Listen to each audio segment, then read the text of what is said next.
Interview just moments ago. The president on 2020 on the new polls that show several Democrats beating the president in head-to-head matchups. And George asks if a foreign power, Russia or China, offers dirt on his opponent this time, would the president take it? Several other breaking headlines tonight. The new surveillance just in, as authorities now call it, a coordinated assassination attempt on former Red Sox star David Ortiz. You will see multiple angles just released by investigators. Jon Stewart and those first responders from 9/11 here in New York City and the horrific toll on their health. Tonight, after blasting Congress for threatening funding, dragging their feet, and taking aim at politicians who were no-shows, what's now happened tonight? The plane crash into the water and the discovery at this hour. The son of a sheriff's deputy tonight charged with a federal hate crime, accused of torching several black churches. Bad weather moving into the East Coast, several major cities, and what could bring dangerous driving and flight delays. The Stingray scare off the coast, up to 15 people stung, the new warning. Actor Cuba Gooding Jr. says he will turn himself into the NYPD for questioning. What we're learning in this case tonight. And America Strong, the father and daughter in the dance. This is ABC World News Tonight with David Muir. Good evening, and it's great to have you with us here on a Wednesday night, and we have several developing stories, but we begin tonight with the exclusive interview just before we came on the air tonight.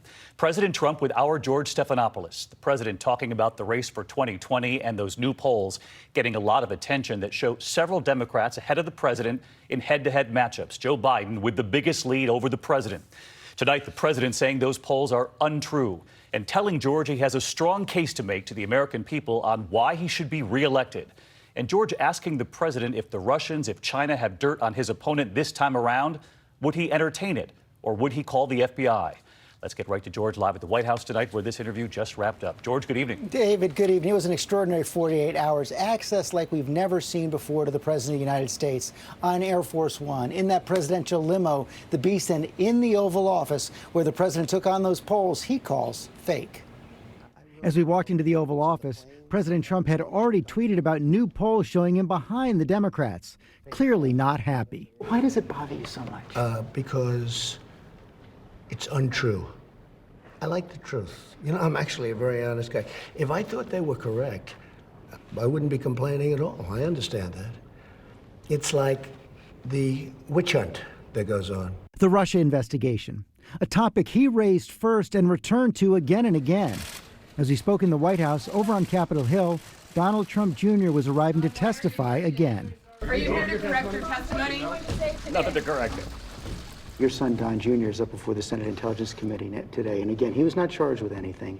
In retrospect, though, by the way, not only wasn't he charged, if you read it, with all of the horrible fake news, I mean, I was reading that my son was going to go to jail. This is a good young man, that he was going to go to jail. In June of 2016, just months before the election, Don Jr. received an email from a business associate promising dirt on Hillary Clinton from the Russian government. Don Jr.'s response, "If it's what you say, I love it." The conversation led to a meeting in Trump Tower that included the president's son, his son-in-law Jared Kushner, and a Russian lawyer. Don Jr. insists nothing came of it.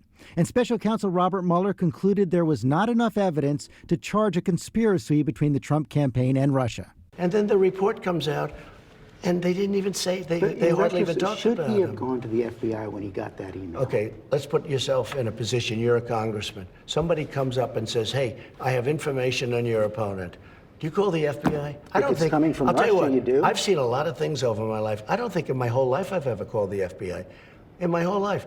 You don't call the FBI. You throw somebody out of your office, you do whatever you do. Al Gore got a stolen briefing book. He called the FBI. Well, that's different, a stolen briefing book. This isn't a stolen. This is somebody that said, we have information on your opponent. Oh, let me call the FBI. Give me a break. Life doesn't work that way. The FBI director says that's what should happen. The FBI director is wrong.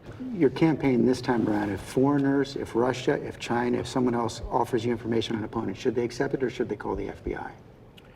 I think maybe you do both. I think you might want to listen. There's nothing wrong with listening. If somebody called from a country, Norway, we have information on your opponent.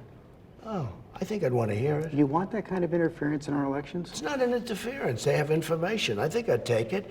If I thought there was something wrong, I'd go maybe to the FBI, if I thought there was something wrong. But when somebody comes up with Oppo research, right? They come up with Oppo research. Oh, let's call the FBI. The FBI doesn't have enough agents to take care of it. But you go and talk honestly to congressmen. They all do it. They always have. And that's the way it is. It's called Oppo research. So let's get back to George tonight. George, it's very clear the race for 2020 is also on the president's mind. The tweets already trading attacks with Joe Biden, and he told you that he believes he has a strong case to make for re-election. He's excited about the case on the economy, on tariffs and trade, David. And he's excited about relaunching next Tuesday in Orlando. Says that over 70,000 people will attend. So he's ready to go out to the country and make that case. But it's also clear, as you saw, David, that he's angry at the press, angry about those polls, and still very concerned and interested in that Russia investigation. All right, incredible access over a couple of days. George Stephanopoulos at the White House tonight. George, thank you. And of course, George will have much more first thing in the morning on Good Morning America and a primetime special in the coming days, that date and time coming. In the meantime, we do move on to the other major news this Wednesday night. We have new surveillance tonight, multiple angles, as authorities in the Dominican Republic now claim the shooting of baseball legend David Ortiz was a coordinated effort to kill him. They released the new surveillance just today of that crowded club and the gunman shooting Ortiz in the back. Just one part of what you're about to see right here. And tonight we have new information coming in now on Ortiz's condition. Tom Llamas in Boston again tonight. Tonight, in a dramatic move, the chief of police in the Dominican Republic holding up the gun he says was used to try and kill David Ortiz, announcing they arrested the alleged hitman who pulled the trigger along with others, and releasing this surveillance video showing what he describes as a coordinated effort to kill. In that video, you can see two Hyundais parked in front of each other, one man getting out of one of the cars, a motorcycle nearby. That motorcycle, the alleged getaway vehicle, shown moments later with two men on it driving down the street moments before the ambush. Police say the suspects stalked Ortiz while he was out at a nightclub in Santo Domingo on Sunday night. The gunman, wearing a baseball cap, walking up to Big Papi, shooting him in the back. The sound of gunfire sending clubgoers running from their seats. And today, police announcing that alleged gunman is Rolfi Ferreira Cruz. He's under arrest along with 5 other men in custody for the attempted murder of Ortiz. Police say they are still looking for at least one more suspect and that the bounty to kill the baseball great was less than $8,000. Tonight, Ortiz's wife says the former slugger was able to sit up and take some steps, but will remain in ICU over the coming days. Tom Llamas live from Boston again tonight, where Ortiz is now recovering. In the beginning, police said robbery was not the motive, Tom, as you reported. So have police now revealed any possible reason or motive for the alleged hit? David, it's very strange. Today, police gave us so much. They revealed the alleged plot, the suspects. They say they have confessions. We have the who, but we don't have the why. For some reason, police will not reveal why those men got together to allegedly try and kill David Ortiz. There are several rumors right now circulating around the Dominican Republic, but for now, David, they remain rumors. All right, Tom Llamas with us tonight. Tom, great to have you. It was last night here we showed you that emotional moment on Capitol Hill. Jon Stewart with first responders from 9/11, blasting Congress for dragging its feet, for threatening funding, and blasting a couple of politicians who didn't show up. 24 hours later, what's happened now? Let's get right live to Terry Moran in Washington tonight with more on the vote that took place today. Terry? David, this is a big step, and one that is no doubt made possible by that passionate advocacy of Jon Stewart. The full House Judiciary Committee, Democrats and Republicans, unanimously voted today to pass and fully fund the 9/11 Victims' Compensation Fund and make it easier for those first responders to file claims and get them heard expeditiously. It doesn't happen much in this town when we get a bipartisan majority like that. It now goes to the House floor, where it's expected to pass. The key person now, Senate Majority Leader Mitch McConnell. He said today he hadn't looked at the issue lately. That triggered Senate Minority Leader Chuck Schumer of New York to say, please put it on the Senate floor and get this bill done. That should come later in the summer, but stay tuned. A big step today, in large part thanks to Jon Stewart. David? We'll be watching. Terry, thank you. Next tonight, there are new federal hate crimes and charges that string of arson fires that destroyed African-American churches in Louisiana. The son of a sheriff's deputy, 21-year-old Holden Matthews, is now facing those charges. And here's ABC's Steve Osunsami again tonight. Federal prosecutors tonight are saying it was his hatred for religion that moved this 21-year-old son of a local sheriff's deputy to burn down 3 black churches in St. Landry Parish, Louisiana. Holden Matthews is now facing both state and tonight federal hate crime charges for the church burnings on March 26th, April 2nd, and April 4th. All stations, we have a church on fire. The clue that led investigators to the deputy's son was a red gas can found at the third fire on April 4th here at Mount Pleasant Baptist Church. Authorities traced that can to a local Walmart and say that receipts and surveillance videos show Matthews buying the tools he needed to start the fires. They say surveillance video shows him driving his father's gold pickup truck at each location. A GoFundMe page set up to help the churches rebuild has now raised more than $2 million. Matthews is pleading not guilty to the state charges. If convicted of the federal ones, he could be sentenced to more than 100 years in prison. David? Steve Osunsami, who's been following this case for us. Steve, thank you. Next, the weather threat on both coasts tonight. The east bracing for heavy rain. In several major cities, this could be dangerous driving and flight delays ahead. So Rob Marciano tracking it all for us, of course. Rob, great to see you. Nice to see you, David. Another late season soaker here in the east with the Carolinas and the Georgia area. Very saturated. They're getting the opening round. You see it on the radar scope. But the rain shield extends all the way back into Missouri because the upper low is over Michigan. Going to take a couple days for this to get through. Tomorrow the focus will be on that coastal low. D.C., Philly, Baltimore in the morning, I-95, heavy rain getting into New York, and then eventually Boston with maybe more rounds coming in the evening. In the west, another record breaker for Portland and Seattle. Pacific breezes kicking tomorrow, but the heat's going to be up there again in Phoenix and Vegas right into the weekend. And getting in and around here in the Northeast tomorrow, David, is not going to be easy.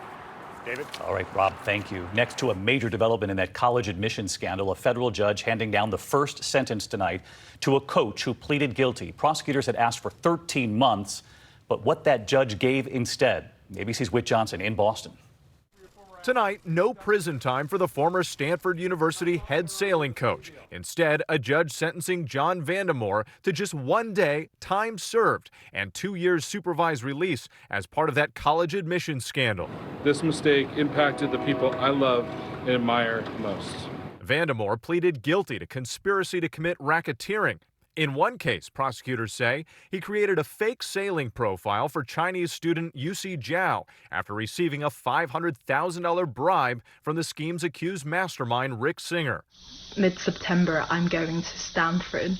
Her family allegedly paying $6.5 million to Singer, but never charged, arguing they were tricked into believing the money was going to charity. Zhao no longer attends Stanford. What makes Mr. Vandemore's case unique compared to the other defendants? He didn't pocket any of the money. It went all to the university. Stanford says it plans to donate that money. Today's sentence, a potential setback for prosecutors who had asked for 13 months. Felicity Huffman, who also pleaded guilty, will be sentenced in September, seen this week at her daughter's high school graduation in pictures posted by the Daily Mail. But Lori Loughlin and her husband fighting back, both pleading not guilty.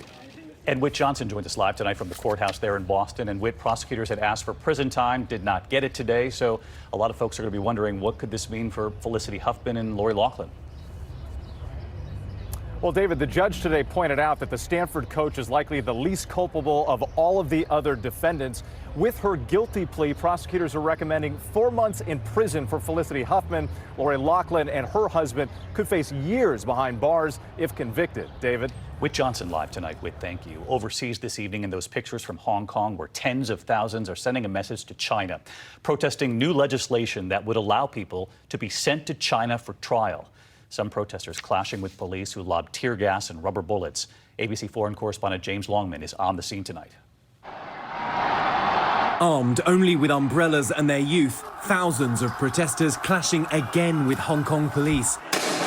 Rubber bullets and tear gas raining down on the huge crowds, blocking roads through the heart of this global financial centre. Advancing riot police ripping through barricades, officers taking direct aim.